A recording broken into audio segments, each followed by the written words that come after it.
আসসালামু আলাইকুম রহমতুল্লাহ বারকাত। কিতা ওরা আছনি বালা সব, আমি বালা আছি। আজকে মাতিমু তোরা এক শিক্ষিত মূর্খ করে লইয়া, বুঝছো না? এটা হইল, একটা আছে তোমার গণ্ড মূর্খ, আসলে মূর্খ, আর একটা আছে শিক্ষিত মূর্খ। আর একটা দুইটা মুনাফিক আছে, দুই জাত। একটা আছে খসমা মুনাফিক, একটা আছে ফাখনা মুনাফিক। ফাখনা মুনাফিক কোনটা আপনারা বোঝাই, এটা মনে করিল মুনাফিকি করতে করতে সরু থেকে বড় হয়েছে, বুঝছেন? এটারে কয়, বাংলা ভাষায় কয় ফাখনা মুনাফিক। আর যেটা হবে শিখের মুনাফিকি, শিখের সরু রয়েছে, এটারে কয় খসমা মুনাফিক।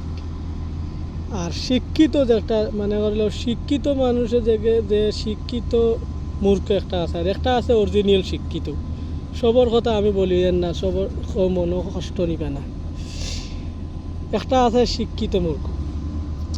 কথাটা কইলাম কিতার লাগি, ও যে ইন্ডিয়ার একটা ফ্লাইটে যে ঘটনাটা ঘটলো, আমরা করিমগঞ্জের এক মুসলমান বাইরে, আমি ধর্ম নিয়ে মাতিতাম না, ধর্মর কথা কইতাম না, ধর্ম যার যার ধর্ম তার।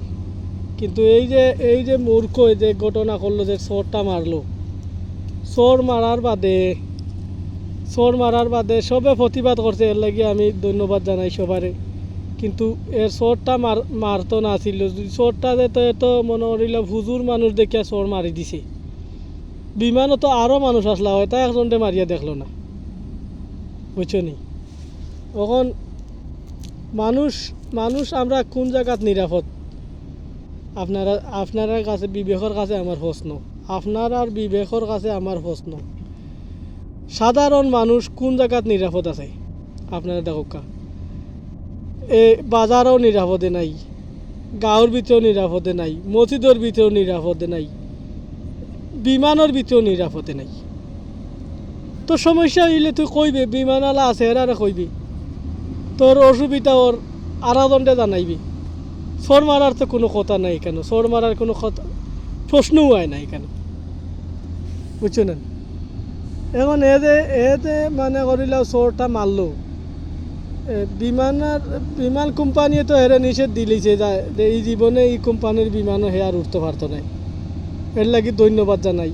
আরও আমি বিমান কোম্পানির কাছে অনুরোধ থাকবো, প্রতিটা বিমান কোম্পানির কাছে, হয়তো আমরা বাংলাদেশ বিমান হোক, ইয়েস বাংলা হোক, ইন্ডিয়ান বিমান হোক, যেসা কোনো দেশের বিমান, আপনারা এই রকমে যে দুর্ঘটনা ঘটাইব, এটা চিরস্তরে বন্ধ করে দিবা। এই রকমের দুর্ঘটনা যে ঘটাইব, ওইটা আমার অনুরোধ রইল। আর ইনশাল্লাহ বালা থাকবা সব। আর এইরকমের মূর্খ হলোর কাছে হরিয়া থাকবা। এটা হইল কি শিক্ষিত মূর্খ, বুঝছেন? একটা আছে গণ্ড মূর্খ, আমি আগেও কইছি, তার গণ্ড মূর্খ ঠিক আছে, আর এই হইল শিক্ষিত মূর্খ। বালা থাকবা। আসসালামু আলাইকুম।